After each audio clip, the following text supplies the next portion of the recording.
My name is Era Malloy, and I'm 57 years old. A week ago, my own daughter blocked me from attending her wedding. Not metaphorically, literally. Security, guest list. My name, removed. I've spent the last 7 nights with a glass in my hand, staring at the bottom of a bottle and asking myself one question on repeat. How did I become the monster in my own child's story? Ava is 27, my only child, and this wasn't just any wedding. This was her wedding that I was paying for. I told myself it was a gift, a way to bless her new beginning. Her fiancé, Matt, doesn't earn much yet, and Ava has only recently gotten stable work. They couldn't afford the kind of celebration she'd always dreamed of. So I stepped in. I'll handle the big stuff, I told her when she showed me mood boards of fairy lights and dusty rose bridesmaid dresses, venue, catering, decorations. Consider it my wedding present. She'd given me a quick, almost reluctant hug. Thanks, Mom, she'd said, like I'd just handed her a glass of water and not tens of thousands of dollars. That should have been my first warning sign. Still, when she told me she was finally settling down with someone she loved, after years of chaos, bad friends, and worse choices, I felt relief more than anything. Relief that maybe, just maybe, this was the turning point. I booked the venue, paid the deposits, smiled through the stress. It felt like buying my way into a peaceful future. Then, 3 days before the wedding, I decided I wanted to add one person to the guest list, my brother. I picked up the phone and called the wedding planner. Hi, this is Era Malloy, Ava's mother. I need to add my brother to the guest list. There was a pause on the other end. Ms. Malloy, he said carefully, the guest list is already at maximum capacity. I frowned. I'm paying for a venue that seats 250. We're at what, 200? Just add one more chair. Another pause. Longer this time. Ma'am, it's not about the number. The final list is locked. I can't make changes without the bride's approval. Something in his tone made my stomach tighten. Send me the list, I said. The whole guest list. Ma'am, I'm not sure I'm allowed. I'm the one paying, I cut in, my voice sharper than I intended. Send me the list, or I'll speak to your manager. A long exhale, then, all right, ma'am, I'll email it to you. When the email came through, my heart was pounding so hard I could hear it in my ears. I scrolled. Friends, bridesmaids' partners, Matt's coworkers I'd never met, distant acquaintances I hadn't heard Ava mention in years. And then I realized what I didn't see. My name, Marcus's name, nothing. I scrolled again, slower this time, my fingers starting to shake. Maybe I'd missed it. Maybe there was a typo. Maybe Era was spelled wrong. Nothing. It was like I'd been erased. My throat went dry. I called the planner back, the guest list still open on my phone, my reflection staring back at me in the black edges of the screen. There has to be some mistake, I said, hearing the panic slip into my voice. My name isn't on the list. Neither is my husband's. We're her parents. He was quiet for a moment, then cleared his throat. Ms. Malloy, Ava instructed us not to include you or Mr. Malloy on the guest list. I felt like someone had punched the air out of my lungs. What? She also, specified that security was to be informed, he continued carefully, that you were not to be allowed inside the venue under any circumstances. I remember leaning against the kitchen counter, fingers digging into the granite just to stay upright. You're saying my daughter told you to keep me out of her wedding? The wedding I'm paying for? He sounded genuinely uncomfortable. Ma'am, I can forward you the email chain if you'd like. Do it, I whispered. 2 minutes later, I was staring at Ava's words in black and white. Please ensure my mother, Era Malloy, and her husband, Marcus Malloy, are not included on the guest list or allowed into the venue. Tighten security at the entrance if necessary. No explanation, no hesitation, just instructions. I didn't cry right away. First, there was this numb, hollow silence in my head. Then, very slowly, the anger crawled in. I called Ava, straight to voicemail. Of course, it was her bachelorette weekend. Hi, it's Mom, I said, trying to keep my voice steady. Call me back, now. This is serious. She didn't call back that day, or the next. By the third day, with the wedding looming like some dark cloud on the calendar, I couldn't stand it anymore. I drove to her apartment, the one she shared with Matt, my hands clenched around the steering wheel. The wedding planner had told her I'd seen the list. That's why she was avoiding me. She opened the door a crack when I knocked. For a second, I saw the little girl I used to tuck into bed. Then her face hardened. What are you doing here? She asked flatly. We need to talk, I said, about the guest list. She stepped aside just enough for me to enter. The living room was cluttered with boxes, ribbons, half-open garment bags. A veil draped over the back of a chair. It looked like a fairy tale in progress.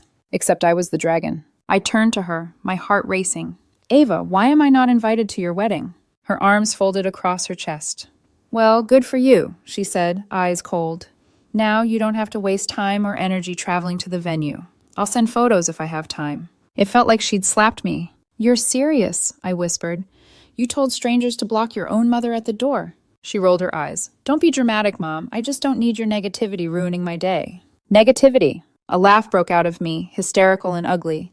"I'm paying for your wedding, Ava." She shrugged. "You owe me that much." Something inside me snapped. "Owe you?" My voice cracked. "After everything I've done for you, the rehab, the late-night calls, the messes I cleaned up, I owe you?" Her jaw clenched. "You think throwing money at me makes you a good mother? You paraded Marcus in my face like some replacement. You never took my side, not when I was fighting with people, not when I was in trouble. You always chose him. You always chose everyone but me." "That's not true," I said, tears stinging my eyes. "I didn't defend you when you were bullying your cousin. I couldn't defend you when you were sneaking pills into school. You were wrong, Ava. You hurt people." Her face twisted. "There it is. You always have a list of my sins ready, don't you?" "This isn't about lists," I whispered. "This is about you cutting me out of the most important day of your life. Ava, what did I do that was so unforgivable?" She stared at me like I was something disgusting stuck to her shoe. "You remarried," she said quietly, venom in every syllable. "You brought that man into my life. You made a new family and expected me to clap for you." Marcus, the man who'd spent years defending her when I couldn't, the one she called a gold digger behind our backs. "I married 5 years after your father left," I said, voice trembling. "I was alone with you for years, Ava. I thought when you grew up you'd understand I'm a person too, that I deserve a partner." "Well, I don't," she snapped. "So do us both a favor. Stay away from my wedding. Live your happy little life with Marcus and leave me out of it." I felt something inside me crumble, the anger, the hurt, the exhaustion of 27 years of trying to hold this fractured bond together. "If that's how you feel," I said quietly, "then I won't be paying for the wedding anymore." Her eyes widened for a split second, then narrowed. "You're not doing me a favor," she shot back. "You owe me this era. You were a terrible mother. Paying for my wedding is the least you can do." That did it. "I don't owe you anything," I whispered, voice shaking. "I love you. I have always loved you. But this," I gestured around at the boxes, the dress bag, the fantasy. "This was a gift, and you used it as a weapon." "Get out," she said. "You're making everything about you, as usual." I walked out before she could see me break. At home, I made it as far as the living room before I shattered. I sank onto the couch and sobbed, like I hadn't sobbed since the day her father left. Marcus found me there, red-eyed and shaking. "What happened?" he asked, kneeling in front of me, his hands on my knees. She blocked us from the wedding," I choked. "Told the planner to keep us out. Called you a problem, called me a terrible mother. Said I owe her." I watched something harden in his face. Marcus, who was usually calm, gentle, endlessly patient, looked genuinely furious. "She can't keep doing this to you," he said quietly. "To us. Era, you've done everything for her. There has to be a line." And in that moment, raw, humiliated, and shaking, I drew it. 15 minutes later, I was on the phone with the venue. "This is Era Malloy," I told them. "The one paying for the booking." "Yes, Ms. Malloy, how can we help you?" "I want to cancel." I knew I'd lose most of the money. I knew it would cause chaos. I knew I was lighting a match and throwing it into her perfect little fairy tale. But I couldn't keep funding my own erasure. As I hit end call, guilt and grim satisfaction warred inside me. For the first time in years, I wasn't just absorbing the blow. I was delivering one. And I had no idea just how messy her wedding day and our lives were about to become. If you're still here, thank you. Because to understand what happened on Ava's wedding day, you need to understand the years that led to it. People love simple stories. Ungrateful daughter. Overbearing mother. But our story was never simple. It was a slow-burning tragedy, one no one saw until it exploded. The past that wouldn't stay buried. Ava didn't start out as my enemy. She began as the little girl whose hair I braided every morning before school, whose drawings filled my refrigerator, whose laughter used to shake the walls of our tiny starter home. Then her father left. She was 7. He said he was pursuing new opportunities in Europe. but opportunities don't usually involve leaving your daughter behind with no fight for custody, no shared holidays, no late-night calls. For the first 2 years, he mailed occasional gifts, a sweater, a bracelet, a postcard from Berlin. Then even those stopped. I spent half a decade raising her alone. I worked, cooked, held her when she cried, shielded her from the truth of a man who abandoned her. But abandonment leaves a scar that keeps bleeding. When I remarried and the rift began, I met Marcus Malloy when Ava was 11. We married when she was 13. Marcus was a high school teacher, a calm, soft-spoken man who grew up in a refugee shelter after his family fled a war-torn region in the Middle East. He built his life from the ground up, scholarships, night shifts, a master's degree in education. Ava never saw the resilience. She saw a threat.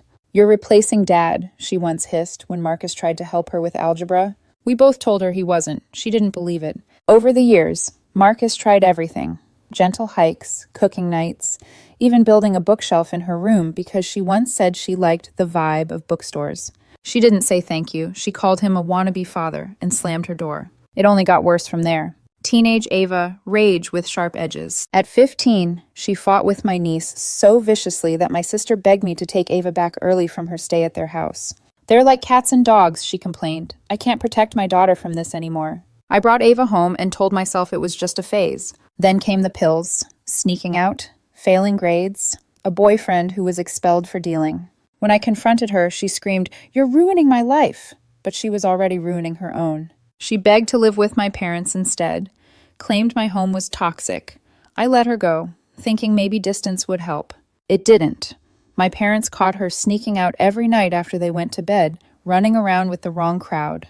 Her grades tanked. She repeated a year. Getting her into college required every favor I could call in from old colleagues. Even in college, she relapsed. Once, twice, then again. Rehab became a revolving door. And through it all, Marcus stood by me. Never once suggesting I give up on her. Never complaining about the emotional storms she dragged through our home. He saw the good in her even when I couldn't. But Ava, she crafted a story in her mind. Era Malloy failed me. Marcus replaced my father. Everything bad in my life is their fault. She carried that story like a weapon, sharpening it year after year. Back to the present, after the explosion. After I canceled the wedding venue, news traveled fast. The wedding planner called first, frantic. "Ms. Malloy, the vendors are confused. The caterers were turned away. Are you sure?" "Yes," I said, "it's canceled." Then came Ava, or rather, her attempts to reach me. 16 calls, a dozen texts I didn't open, angry voicemails that stabbed through the speaker. I blocked her number, not out of fear, but out of self-preservation. The girl who answered the door that day, she didn't come to talk. She came to destroy. And I wasn't going to let her tear open wounds that had barely begun to scar. I removed her access to the gated community, not because she was dangerous, but because her words were. Her anger was a wildfire that burned everything in its path. My parents step in and get burned too. My parents, in their late 70s, couldn't believe it when they heard what happened. "Era, children make mistakes," my father said. "We can't be ruthless with them," my mother added. They visited Ava. She threw them out, not politely, not with hurt feelings, but screaming, accusing them of colluding with me, blaming them for reporting her drug use in high school, which they never did. The real informant? Her teacher, one I used to go to the gym with. When my parents came back, shaken and close to tears, something inside me solidified. "Era," my father said quietly, "you were right." Those words broke me more than Ava's hatred, because for the first time, someone else saw the monster she had become. Still, I felt the guilt. I won't pretend I acted with perfect morality. Canceling the wedding hurt her, deeply. It hurt her fiancé. It humiliated her in front of friends.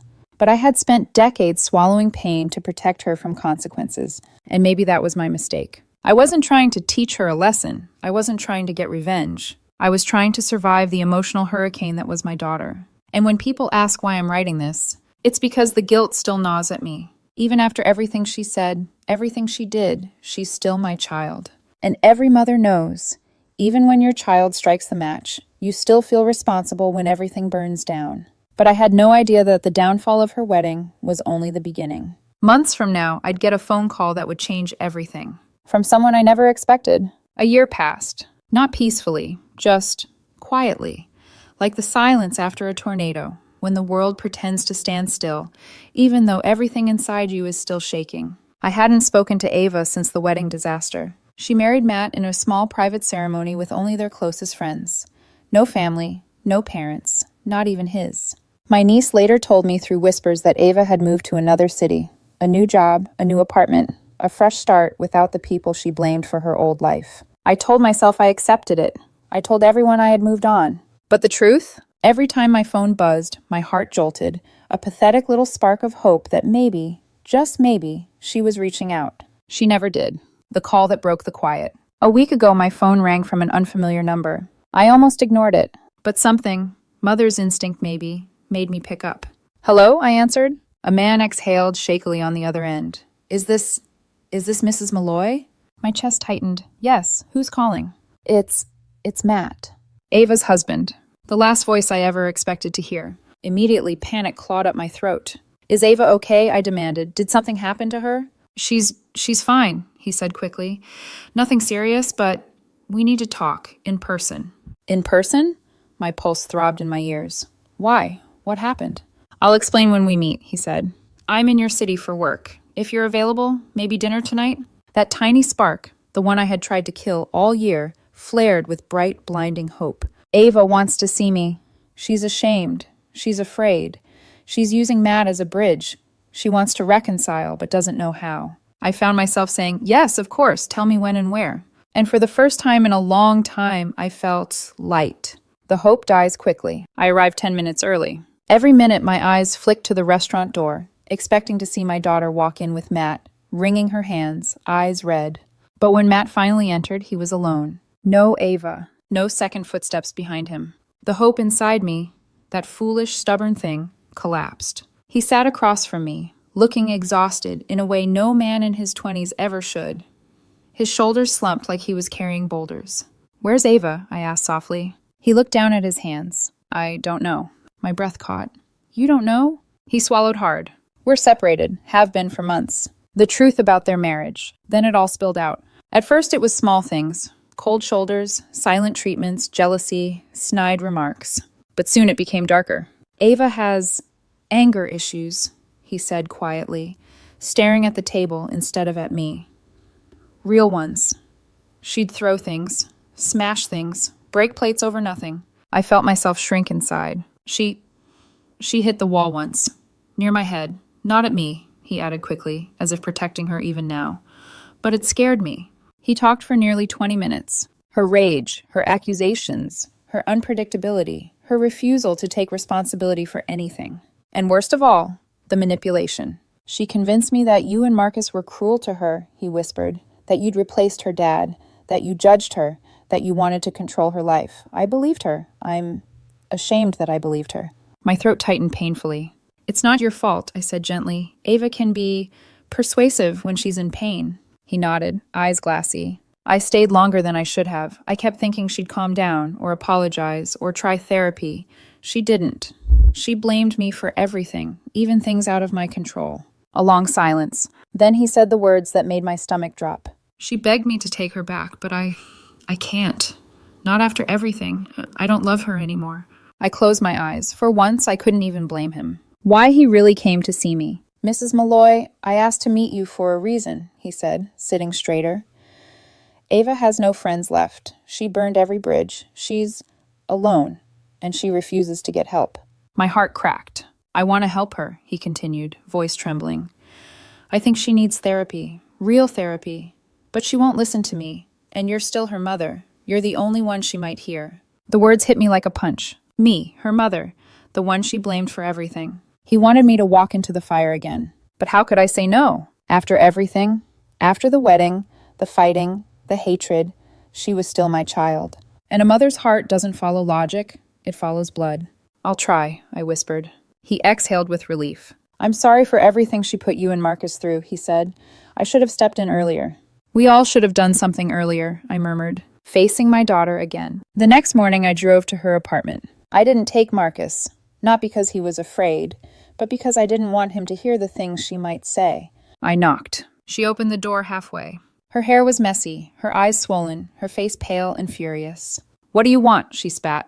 "Ava, I'm here to talk. Just talk." "No," She tried to shut the door. I put my hand against it. Please, I whispered. Let me help you. She stared at me with pure venom. I hate you, she hissed. I hate him even more. I swear, Era, I hate Marcus so much I could kill him. That was when I realized something terrifying. This wasn't anger. This wasn't resentment. This was illness. A wound that had festered too long, turning into poison. She launched into a tirade, clawing through old memories, twisting them, blaming me for every misfortune in her life. You ruined everything, she yelled. You and your stupid new husband, you destroyed my childhood, my future, my marriage. I wish you had never remarried. I wish he was dead. I wish... Enough, I choked out, voice breaking. Ava, you need help, a therapist, something, please. Get out of my house, she screamed. And she shoved me. Hard. The door slammed. The lock clicked. Silence. I stood there, shaking, staring at the wood grain as if it might open again. It didn't. Trying one last time. I drove home on autopilot. Marcus met me at the door, worry etched deep into his face. I couldn't speak. I just collapsed into his arms. She hates me, I whispered. She hates you. She needs help, but won't take it. Marcus stroked my hair. Then maybe we find someone she will listen to. And that was when he reminded me of the one person Ava had never fought with. Her childhood best friend.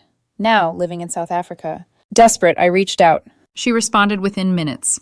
Of course I'll help. She called Ava, and somehow, miraculously, Ava listened. She agreed to try therapy. The final visit. A week later, my parents visited Ava. For the first time in years, she apologized. To them, not to me. But it was something. She told them therapy made her realize how deep her anger ran, how much she couldn't control it. But then she added, I'm never forgiving my mother. Everything bad in my life happened because of her. My parents told me gently afterwards. Tears in their eyes, pain in their voices. I didn't cry. Not then. I waited until everyone was asleep, then slipped into the bathroom, locked the door, and fell apart silently against the tiled floor. The truth I eventually learned. Some children outgrow hatred. Some heal. Some find their way back. And some don't. Ava might never love me again. She might never forgive me. She might always see me as the villain in her story. And maybe I have to accept that. I still want her to heal. I want her to build a life she's proud of, even if I'm not part of it. Because being a mother isn't about being loved. It's about loving. Sometimes from a distance. Sometimes with a broken heart. Sometimes with no hope of getting anything back.